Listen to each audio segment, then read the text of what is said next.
Have you been trying to wake people up and get this message of you need to see the bigger picture of what's going on out there to your friends and family, to Facebook land, on the Instagrams? Have you been like banging your head against the wall, trying to go, I wish people could see what was happening. Why don't they understand what's going on?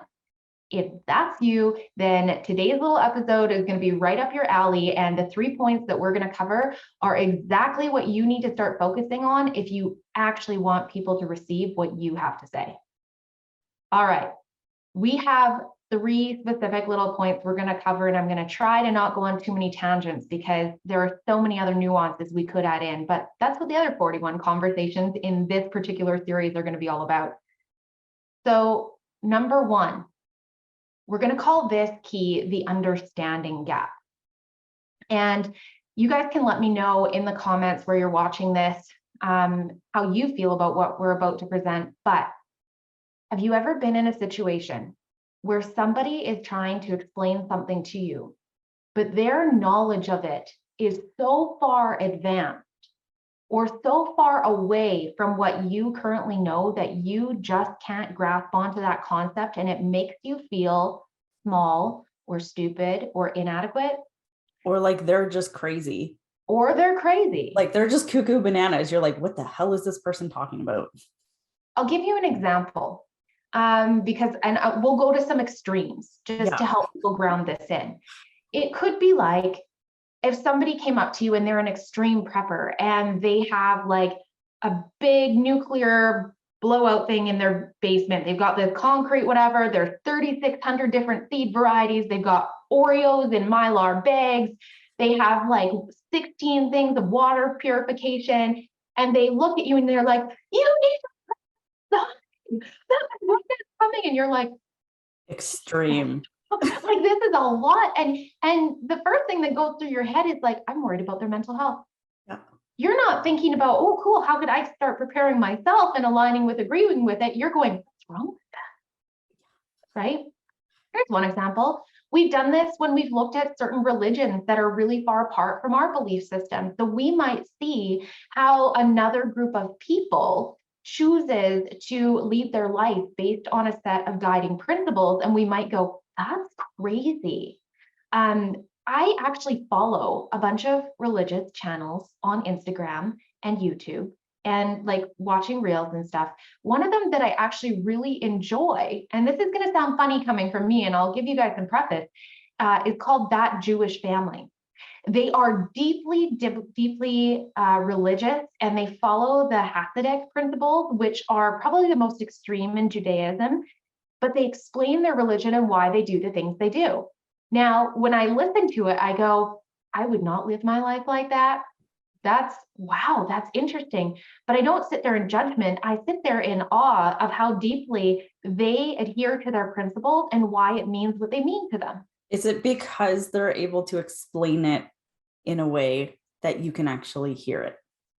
Well, I think I've done enough work in myself to be open to what anybody is going through. Like, I don't have to jump into judgment and go, you're wrong. You don't believe the same things I believe. I actually prefer to look at where somebody's heart is and pay attention to what their guiding principles are and how that's giving them their version of a better life. And that's what they demonstrate.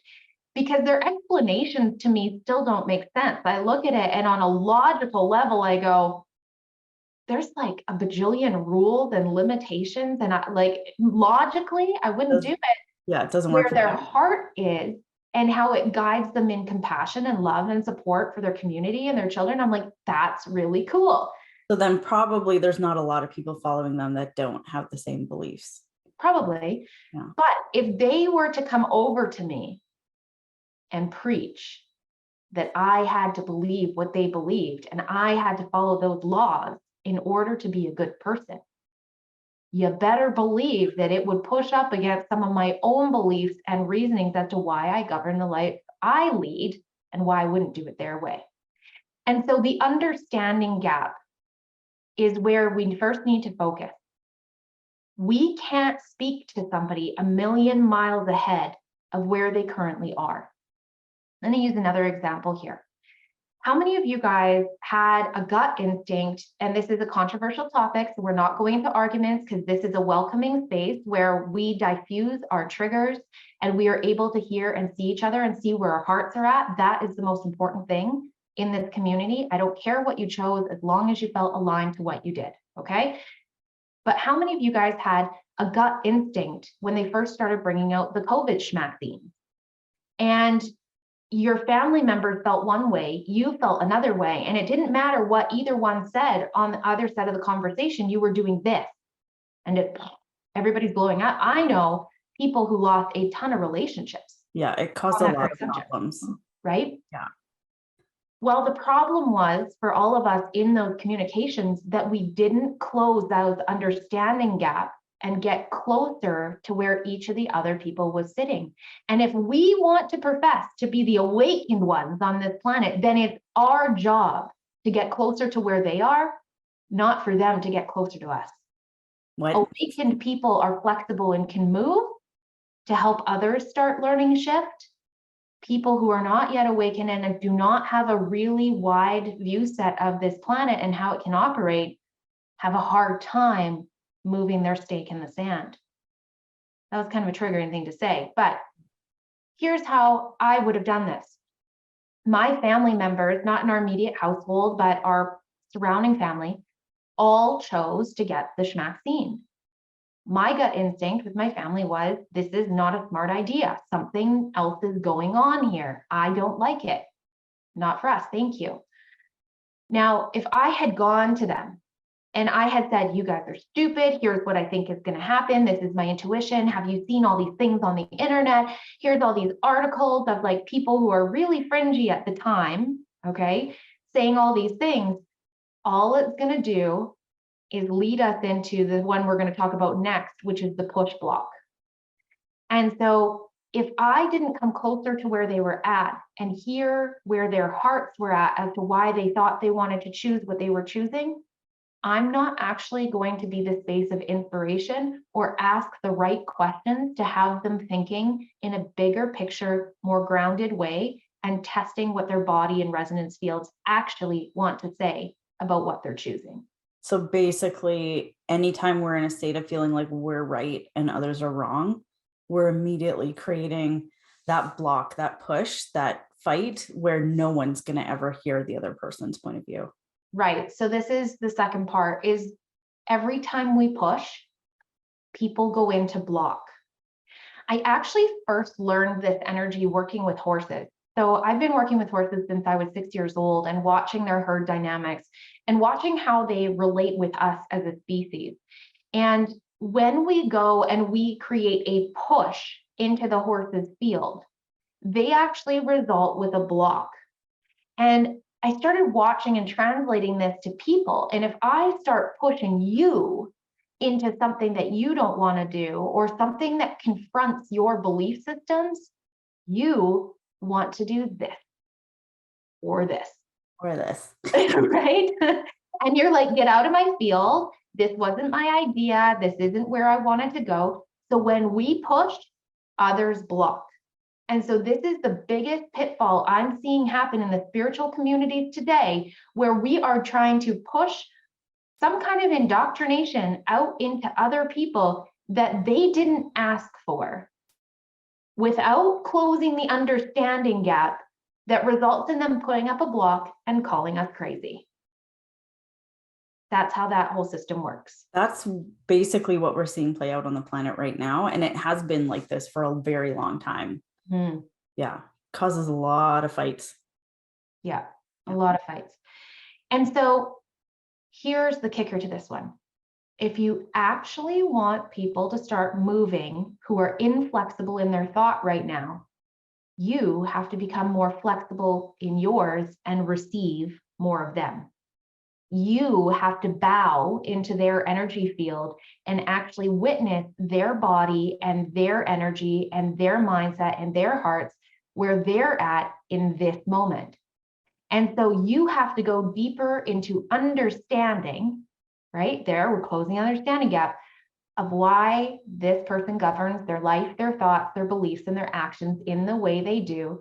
And you have to get as close to that as you possibly can before you're going to be able to draw into another direction. So let's put this into action.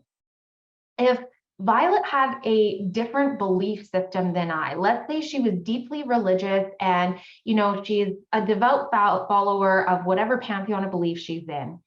And I'm over here going, Violet, don't you see the constraints and the blocks and the toxicity and the things going on in that and the way it's like doing X, Y, and Z that's not so great? I can't probably, well, I'm probably going to get defensive. Yep, because there's the push block. Yeah. Right?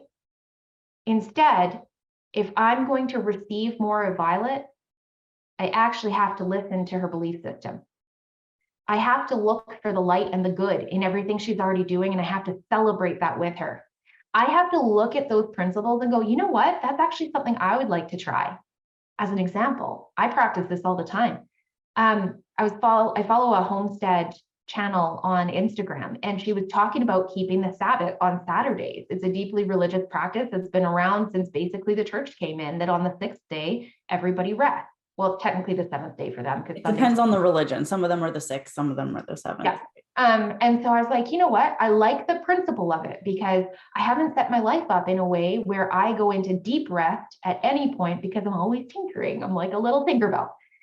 And so I took a piece from their practice, even though it came from a religious piece, and I could see deeper into why her heart does these things and why she works so hard on the other days, because I could see how she goes into that cocoon on that last day. And how it could benefit you by taking a day of rest. Yeah. And it doesn't mean now that you believe everything she believes or that you're also religious. Exactly. Yeah. Right. And so this is the thing. If we, as the awakened ones on this planet, and I hate even using that term because I think it in and of itself is also a little bit of a hierarchy grid, but if we as the awakened ones are trying to say that, we can't look at any of those things, we can't practice any of those principles because it came from this religion, that religion, you would be an empty vessel. In fact, majority of the things you guys practice today in your spiritual practices have come from some kind of religion in the deep ages, and you're taking and piecemealing it together and trying to call it something new when really it's actually really old, right? And so if we want to release the block, we got to get deeper into receiving. Now, once we're deeper into receiving and we can see eye to eye with where that person is at without bending our own constitution and without compromising what we know to be actually true in our soul, now this person goes, I can see this person has compassion and has heart for where I'm at. Now we have permission to draw and ask questions and allow them to lead and see a little bit more of who we are. Mm-hmm. It never works until you go in that direction. All of that is a lot easier said than done, I think, for most of us. Most of us are in a state of wanting other people to come along with us, to believe the same things as us, to think the same things. And I would argue that when we're feeling like somebody actually needs to come along and believe us, we're doing the exact same thing that all these other people that we think are so inflexible are doing. We're creating a situation where we're not allowing other people to just be who they are and just observe it and understand it. I mean, as humans, I think all of us just want to feel understood and seen and valued for who we are. And I think we can create a lot of problems when we're expecting other people to do things that we're unwilling to do ourselves. Exactly. I love that point. So here's point number 3, and the last one we're going to wrap on today. Your individual results of your health, energy levels, wealth, and abundance are the example and inspiration that must lead rather than your words. So many of us, and I'm not finger pointing, okay? Please don't get me wrong in this one. This is just for something for you to ruminate on, ask some deeper questions of yourself, and ask where you can get into deeper levels of alignment with your own beliefs and guiding principles, and where you can be leading a more, I guess, I'm going to say be in deeper integrity with yourself. That's a better way to look at this. But if we're trying to preach to our family members about their health, I'll take the COVID vaccine as an example again, and yet we are the epitome of not healthy. eating the junk food. Our skin is erupting with lesions. We might be overweight or sick or battling pain or fatigue or depression. We are not the voice our family can hear because we are not leading as the inspiration of what is possible when we lead an aligned life. That's kind of confronting. It is very confronting. It's the same thing I say to people all the time. Like, I won't take health advice from people on the internet who are not healthy. If I can see things in their face, like dark circles around their eyes, deep creases in their intestinal lines, acne coming up in like cheeks or jaw lines, I know that they're not balanced and their advice is not actually coming from a place of knowing and biological correctness. I know that they're working off of a fad and they haven't found the full result within self, and they're still seeking it and testing their theories on others. Mm-hmm. And so if we're going to take advice from people, and if we want to be the advisor, we have to be living in the highest expression of inspiration that we can be, and that's a journey. So who I am today is not who I was a year ago or a year before that or a year before that. And the different milestones I've hit have become different levels of inspiration to different groups of people as I've changed, evolved, grown, found deeper levels of health and abundance within myself. And I can't expect myself to be at a level of perfection right out the gate, because we're all in this state of unwinding deep programming and becoming. But if we want to be in the state of leadership, and I know that's a triggering word too, because some people don't see them as like a leader, but when we want to share these messages of awakening, and there's a broader way of thinking about the world, and there's a way that we can show up in a more sacred and divine way, we actually have to be leading from a way that closes the understanding gap, that takes down all the pushes, that goes into a deep state of receiving and allows us to be a constant state of draw, right? So that people actually want to try on what we're doing. So that's just like a really long way of saying, stop worrying about what everybody else is doing and start focusing on what you're doing and what you're not doing, so that you can lead by example. Yeah. That's really how you wake people up, is you show them what's possible and inspire them to see something that they maybe haven't ever seen before. And then they can start asking questions, you know, things like, oh my God, I didn't know that was possible. Could I have that? Wow. Then they start thinking, you know, maybe there's something more. Exactly. Stay in your lane, right? What would I do with all of this information? Well, I would sit back and I would look at, where have I put myself way beyond or way below people that I perceive to be in a wrongness about what they're doing, and how could I close that gap? Where do I have blocks and barriers up, and where am I so afraid of being moved by other people's beliefs and ways of doing things that I've stopped myself from receiving anything? Because that leads to a state of paralysis in and of itself. Mm-hmm. And then I would be asking, what do I already know I need to follow through on with my body, with my energy levels, my wealth and abundance, that I keep saying tomorrow to? We did a really good example in our community the other day, in our HRA community, and Violet was talking about, like a year ago, how she kept getting these nudges from her body. Actually, was it when you were in your hypnosis? Yeah, because Caitlin and I took QHHT and we were practicing together. She put me under hypnosis, and I was looking for kind of like my next steps in my purpose and how I was supposed to show up in the company and all of that. And yeah, my higher self was like, well, we told her to eat vegetables. She hasn't done that, so she's not going to get that information. And yeah, and like I said, in our Healers Rising group, it wasn't that my higher self or any version of myself was gatekeeping that information from me. It was that my body just simply couldn't grasp it because I wasn't healthy enough. And then they gave me the next steps. Here's your next step, eat some more vegetables. And I just didn't take it. And so then I stopped the entire flow of information.